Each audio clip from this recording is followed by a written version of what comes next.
Hey y'all, welcome back to the channel. I'm Mike with Fowler Family Farm. We got a lot of rain last night. I'm gonna turn you around and show you. Still didn't fill up the pond like it should, but hopefully we'll get more. But yeah, we got standing water, mainly because I need to replace this drain. So I will give you a quick look at the pond. Golly, it is muddy. Give you a quick look at the pond as well from here.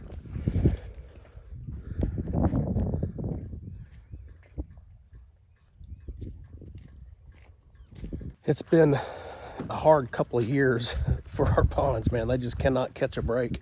We can't get a lot of rain. That's the bad part. We're getting adequate rain this year, but not enough to catch up and stay ahead. Okay, so I want to show y'all that I have done one wall, and I'm going to show you how I did this. Well, you can probably kind of see it here. You see the angle I cut in each piece? Here's a good way to see it right here. That's so when the water hits the side here, it runs down and doesn't have a way to come back up into the actual coop. So that's looking pretty good. Got one wall down. And yes, I could have just put this on these and ran them straight down and probably done the same thing. And just had a piece, had the fence picket from here all the way down to here. That would have given me an extra 1.5 inches of space inside the coop on each side, so a total of 3 inches. And trust me, every inch matters in this chicken tractor because it's not that big as it is. And when you give up a little bit of space, it's gonna matter, it's gonna count. But the reason I went this direction and went this way is you can see my wheel and the side of this right here.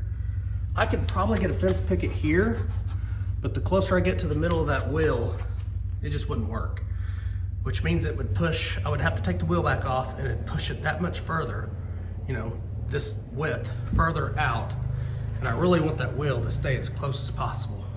So that's what we're working on today. We're gonna work on these 3 walls. I know the last video I kind of left off with the roof. I'm waiting on some hinges for this style of roof. Lid, opening, hatch, gate, opening, door. No, it's just a door. We're just gonna say this is a door because that's really what it is.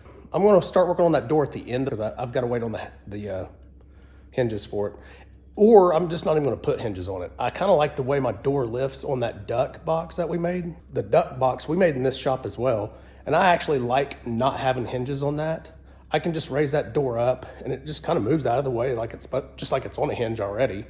And I just post something up there to keep it up. And I can definitely do that with this. I just haven't really decided yet. So we'll work on that at the end of the series though.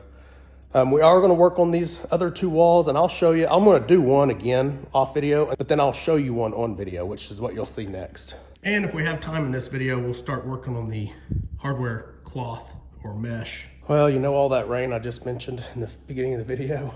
Last night, I knew it was gonna rain.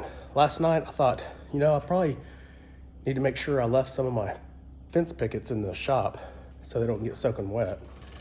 And I was like, no, I know there's some in there. I know I left some in there. I didn't.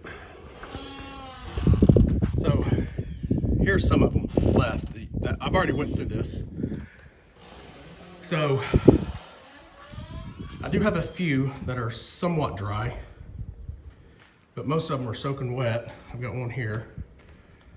So I got 7 in here that are wet, partially wet or all wet. I want to go through the rest of these and see if I can find some that are mostly dry. I don't want to work with this wood when it's wet, not with my saw blades and stuff. Really don't want to damage any of my blades, so I may have to postpone.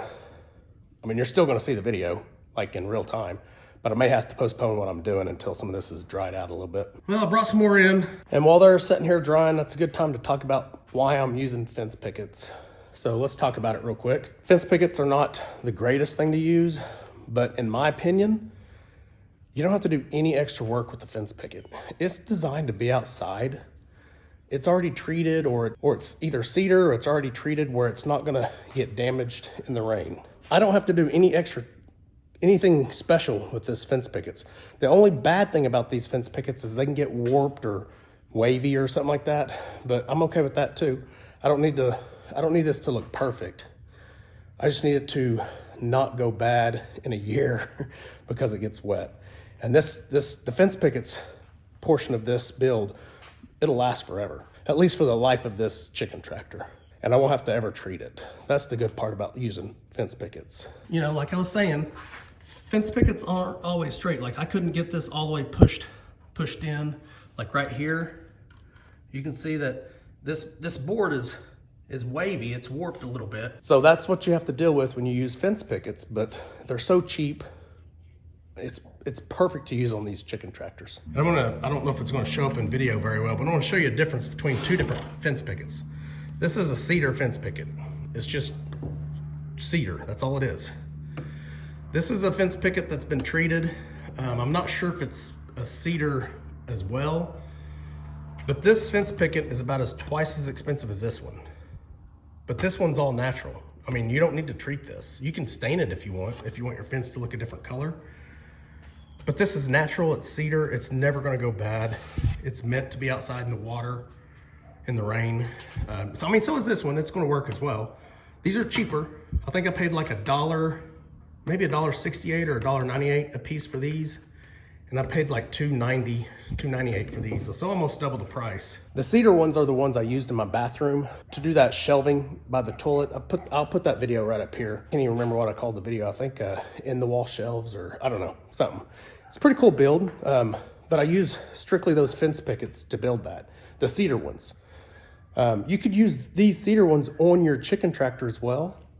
They're straighter, they're more solid. They're a better fence picket, but you'll pay almost twice what you would pay if you just bought the cheaper one. I'm using the cheaper ones for the chicken tractor. And they don't look bad, as you can see. This one obviously looks more cedar looking, you can see it.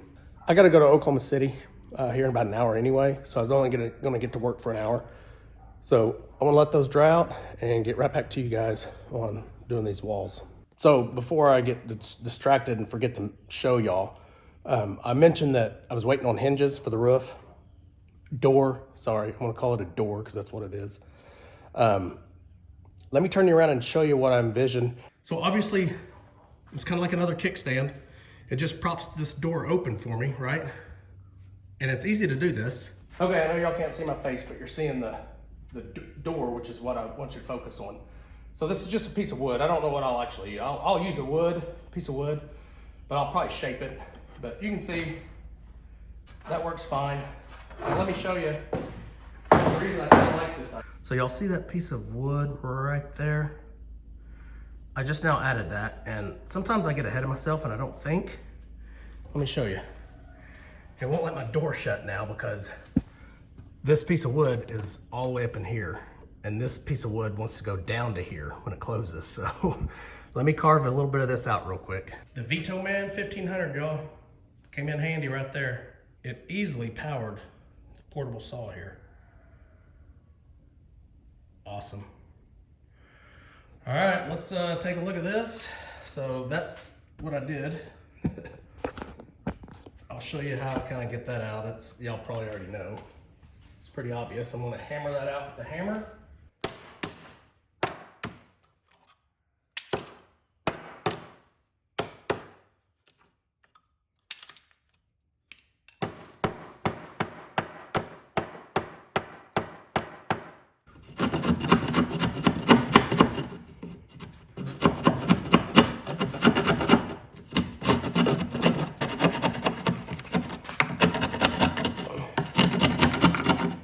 Okay, now back to what we were doing earlier.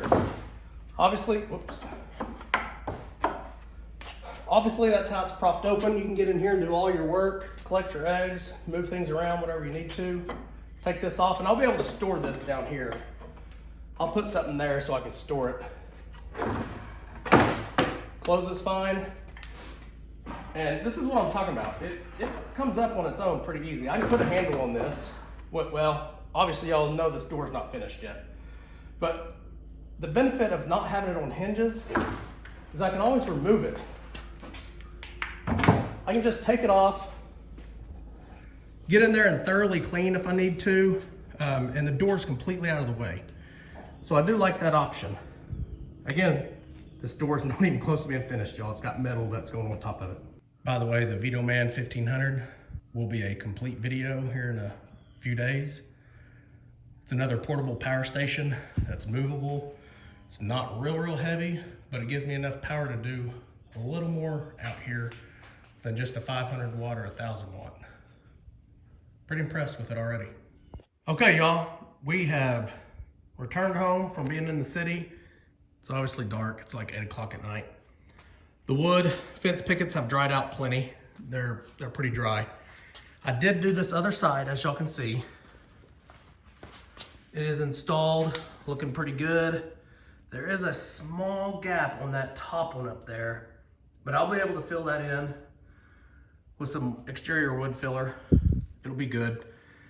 I don't really want a whole lot of wind coming through these at all, so I will fill these. If there's any gaps, I will fill this. But I have done this bottom one. I just want to clarify, these are all cut at a 45-degree angle, except for the very bottom piece. It's flat, just like this one, it's flat. So all three bottom pieces are flat on the bottom, and then there's a 45, and then all these pieces are cut at a 45-degree angle, as you can see. And then this very top piece is flat. So I've got two pieces here that I need to cut, with both of them having 45-degree angles on each end.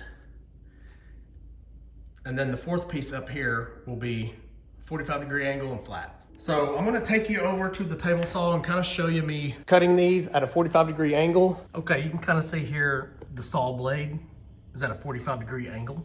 So I'll make this cut on all three pickets, and then I'll obviously have to move the fence in to make the second angle on the other side. You'll see it though.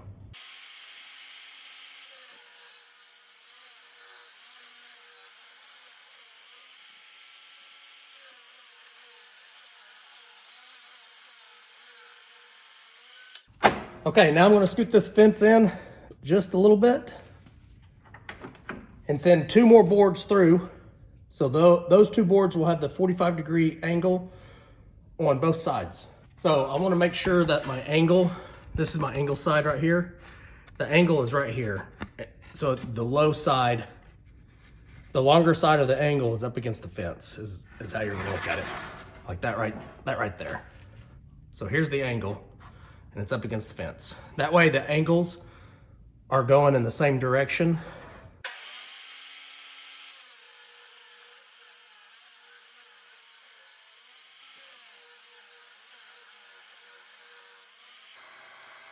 Okay, now you can kind of see the angles. There's an angle here and an opposite angle here. Or maybe they're in the same direction, I guess, but they look opposite. So now I just put the next board in and I just line my angles up. This board, I don't know if y'all can tell, but it's a little thicker than my other boards. Fence pickets aren't perfect. They're all different. So my angle will be a little off at times, just because the fence picket itself is not the same size everywhere. I will use a clamp to help hold in place. I like to start down here on my right side. So I do like to pre-drill this.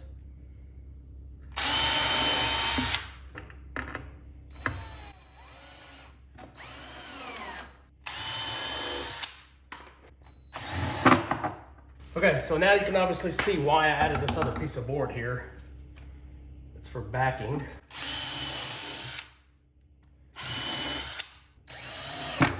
Okay, so one other thing I want to mention is if you don't want to do these 45-degree angles on this, you don't have to. You can just have flat pieces butt up against each other, and water most likely won't get in there very often, or very much water. But I have a table saw, so I might as well just do it. It's going to help prevent water getting in there as easily. And there's still a chance that water will get in on mine. Less likely, but.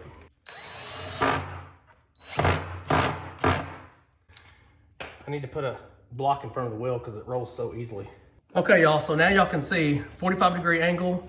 Obviously, that's what's here. So when water hits and runs down, it's gonna have a hard time traveling back up to get into the coop. Pretty easy, pretty self-explanatory. I'm gonna do the next one off camera, and then when I get to this last piece, I'll show you that one on camera. Okay, so y'all can see the space that's left over here. It's not this same width. So I'm gonna ease my way to this cut. I'll cut it probably to like here, and I'll just keep inching down until it's the exact fit. I call that sneaking up on my cut. I sneak up on the width that I need. That way I don't cut too much off to begin with. I just kind of sneak up on it. So what I'm doing here is putting in a top brace.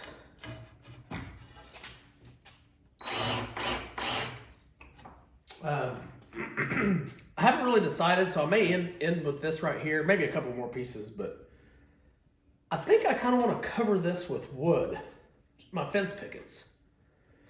And then that way they can kind of come out, and I'm kind of envisioning that I want to put a waterer and a feeder under some cover, not under mesh, but under where they can work, because the rain's always going to come from this angle, depending on the season that we're in.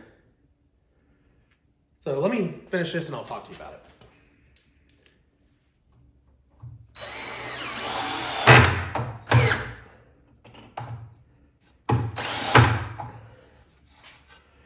Y'all, this tractor moves so easy, it's almost scary because I'm gonna have to do a really good job at anchoring this to the ground during our windy season.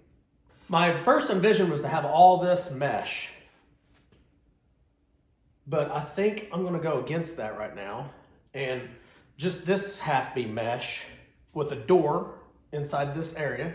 But I kind of think that eventually I'm gonna want to put like some PVC pipe right here, and I'll be able to add the food from out here. I don't have to open anything up to add their food. But if I do that, I'm definitely gonna want it covered. I'm not gonna want the rain to hit that. So I think that's what I'm gonna do. I think I will add a couple pieces here, and I'll just do some fence pickets right along here. Or do I wanna go this way with it and make it look cool? Small pieces. I don't know. We'll see. Okay, so this is what I've decided. As you see, I added this piece and this piece here. I'm gonna run my fence pickets along the inside here, so it'll kind of have the same effect and same look as this over here. But let's go ahead and add these fence pickets for now. And then the next video, we'll start with this top side. So I just wanted to give you all a quick look at what I do. I'm gonna cut 4 at 10 inches. So 4 fence pickets at 10 inches. So I'll mark it, I set my blade, it's good, and I put a stop block here. This is clamped in, this won't move, and all I gotta do is put my next board right up to it, and every cut will be identical. That way I can go through 4 of these on each side quick. So I'm gonna need a total of 8. I think I said 4, but really I need 4 on each side, so 8 of these at 10 inches long.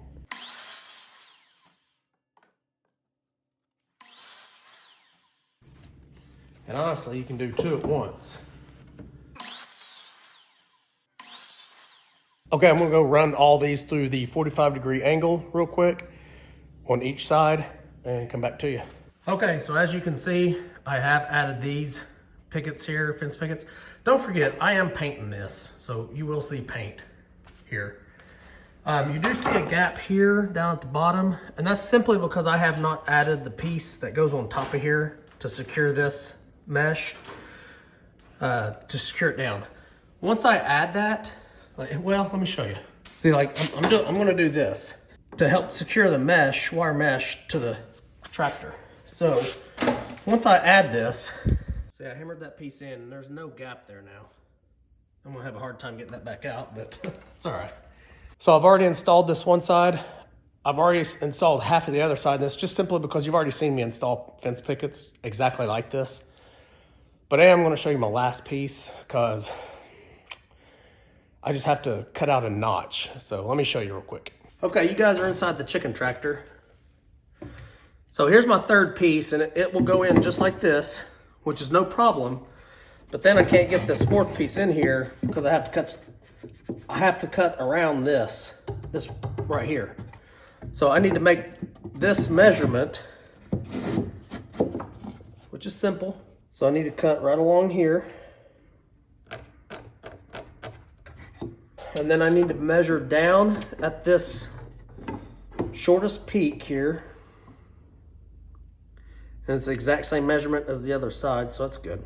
Okay, so here's my first mark, and then my second mark is right here that I measured right here. So I just need to cut this notch out and it should fit perfectly.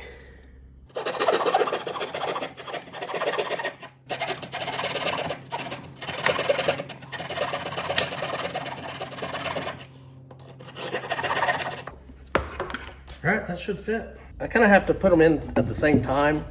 That's why I didn't screw this one in yet. All right there. Now I just gotta screw them in, they'll be good.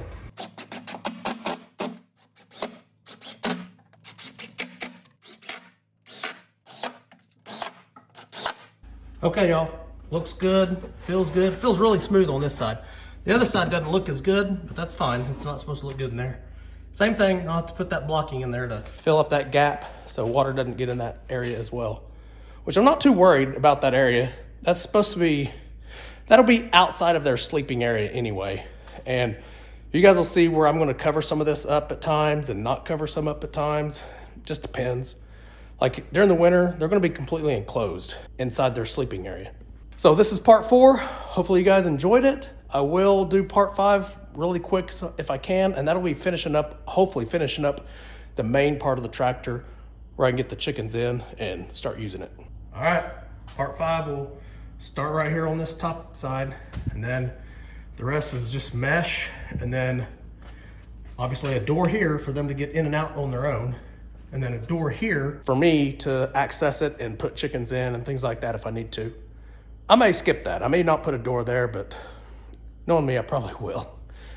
All right, we'll see y'all on the next video. Remember, do the good. Fowler family farm. Come along and ride with us through this life's journey.